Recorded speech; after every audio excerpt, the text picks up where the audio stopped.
महाराष्ट्र, झारखंड और पंजाब में जो उपचुनाव होने हैं उनकी तारीखें जो हैं वो बदली गई हैं। आपको बता दें, अब 13 नवंबर की बजाय 20 नवंबर को वोटिंग होगी और 23 तारीख को रिजल्ट जो है सामने आएंगे। चुनाव आयोग की तरफ से ये फैसला लिया गया है। इसके बाद 23 नवंबर को जो है नतीजों की घोषणा होगी। त्योहारों की वजह से चुनाव आयोग ने उपचुनाव में मतदान की तारीख में बदलाव किया है। चुनाव आयोग से मांग की गई थी कि तारीखों में बदलाव किया जाए, जिसे स्वीकार कर लिया गया है। आपको बता दें कि केरल की पलक्कड़ सीट पर कांग्रेस ने कलपति रथोत्सव त्योहार की वजह से तारीख में बदलाव की मांग की थी। 13 से 15 नवंबर तक ये त्योहार मनाया जाना है। उधर यूपी में बीजेपी, बीएसपी और आरएलडी ने कार्तिक पूर्णिमा की वजह से तारीख में बदलाव की मांग की थी। पंजाब में कांग्रेस ने श्री गुरु नानक देव जी के 555वें प्रकाश पर्व पर और 13 नवंबर से होने वाले अखंड पाठ की वजह से तारीख में बदलाव की मांग की थी। चुनाव आयोग ने सभी की भावनाओं को समझते हुए तारीख में बदलाव का ऐलान किया है। तो यानी कि जो मतदान 13 तारीख को होना था वो 20 तारीख को कर दिया गया है। अब 20 तारीख को वोटिंग होगी और 23 तारीख को नतीजे जो हैं सामने आएंगे। तो त्योहारों की वजह से तारीख जो है बदली गई है। चुनाव आयोग ने ये फैसला लिया है और 13 नवंबर को जो वोटिंग पहले होनी थी, अब 20 नवंबर को वो वोटिंग होगी और 23 तारीख को नतीजे सामने आएंगे।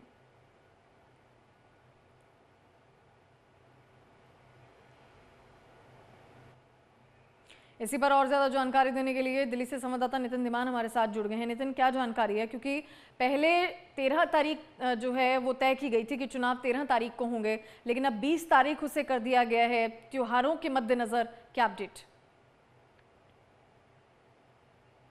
थी? बीजेपी की, रालोद की, बसपा की और कुछ अन्य पार्टियों की, उन्होंने इसको लेकर के चुनाव आयोग को लिखा था, उस पर गौर करते हुए, क्योंकि चुनाव आयोग का एक एम रहता है कि ज़्यादा से ज़्यादा वोटिंग टर्नआउट हो, तो वोटिंग टर्नआउट कराने के लिए ये फैसला लिया गया है।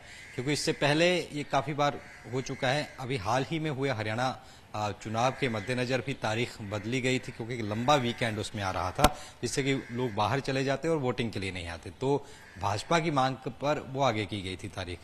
दूसरा, अगर हम देखें तो इससे पहले पंजाब के चुनाव हुए थे, तब भी वहां पर कुछ कार्यक्रम होना था रविदास उसका, तो गुरु रविदास के इसको लेकर के फिर उस हिसाब से उसको आगे कर दिया गया था। अब क्योंकि यहाँ पर 3 अलग अलग यहाँ पर धार्मिक कार्यक्रम हो रहे हैं, गुरु पर्व आ रहा है 15 तारीख को, उसकी तैयारियां पहले से शुरू हो जाती हैं। कुछ लोग बाहर भी जाते हैं, अन्य गुरुद्वारों में, ननकाना साहिब जाते हैं, अन्य जगह जाते हैं।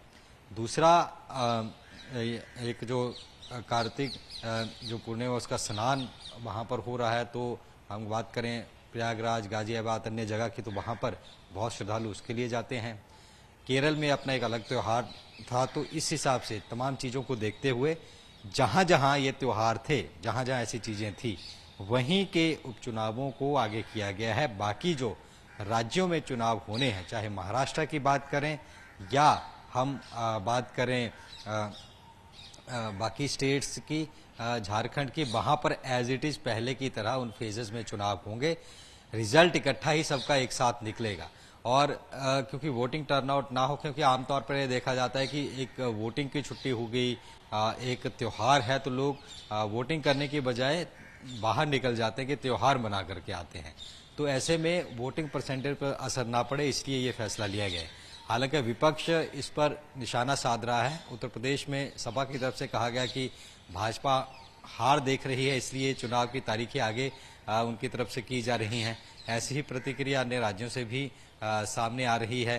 तो ये कहीं ना कहीं अब एक फायदा जरूर पार्टियों को जरूर हुआ है कि उन्हें करीब 1 हफ्ते का और वक्त मिल गया है चुनाव प्रचार प्रसार के लिए। क्योंकि अभी के हिसाब से अगर देखें तो 13 तारीख को चुनाव होने थे, अब 20 को होंगे, तो 7 दिन और मिल गए हैं। तो 7 दिन प्रचार प्रसार और उनको वक्त मिल गया है, अपनी रणनीति बनाने का, सोचने समझने का वक्त और मिल गया है। और इसके साथ साथ जो चुनाव आयोग की एक एम था कि वोटिंग टर्नआउट बढ़ानी है, क्योंकि आमतौर पर उपचुनावों में जो वोटर होता है उनकी ज़्यादा इच्छा, हमने देखा कि परसेंटेज टर्नआउट उतना ज़्यादा आता नहीं है। तो ऐसे में परसेंटेज टर्नआउट बढ़े, इसके लिए चुनाव आयोग ने कमर कसी हुई थी और ये मांग की जा रही थी कि ये त्यौहार हैं और त्योहारों की वजह से आगे किया जाए, और वैसा ही होते हुए दिखा है। तो फिलहाल तारीख आगे कर दी गई है और अब जो तैयारियां हैं उसी हिसाब से, हालांकि बाकी चीजें एज इट इज ही रहेंगी। आचार संहिता जो लगी हुई है वो लगी ही रहेगी, जो चुनावी ड्यूटी जिनकी लग चुकी है वो लगी रहेगी, जो इनकी सुरक्षा में ड्यूटी लगी है वो एज इट इज रहेगी। रिजल्ट उसी दिन रहेगा। बाकी राज्यों के जो चुनाव हैं उसी दिन होंगे। बस जो उपचुनाव हैं, क्योंकि 9 यूपी में, एक जगह क्योंकि होल्ड है, और 4 पंजाब में, ये उपचुनावों की तारीख में क्यों बदलाव हुआ है, और यहाँ पर अब 7 दिन और आगे बढ़ा दिया गया है। जी।